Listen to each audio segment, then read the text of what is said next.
thank Senator Sanders, Senator Murray, Rosa DeLauro. These are incredible champions who have been fighting for this for the entire time I've been in the Senate and in Congress. So they don't give up, and they're not giving in, and they're going to keep fighting really hard. Paid family leave should be a national priority because our families should be a national priority.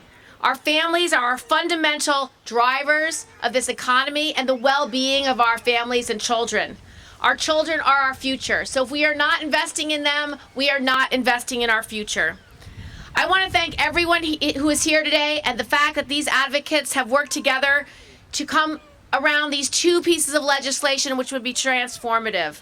I want to thank the rail workers. How many rail workers do we have here? Thank you. Give it up for our rail workers.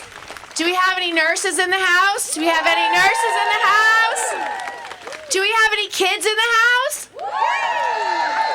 How many families are here who are ready to fight for paid leave? All of us. Imagine if we had had national paid leave during the pandemic. Imagine how many parents could have stayed home with their children and still been employed and still received their paycheck. It would have been transformative. People wouldn't have had the 5 million women who had to leave their jobs and leave the workforce wouldn't have happened. It would have had a much more beneficial effect, not only to our families, but to our economy. It would have had very different outcomes. The United States is the only developed country in the world without national paid leave. It's a drag on our economy. It means that people risk losing their jobs when they have to make the heart-wrenching decisions. Like, do I stay with my mother as she's dying? Or do I stay at work and put food on the table for my children? Do I stay home with a spouse or a child who's sick? Or do I keep working so they can have the medications they need to treat that sickness?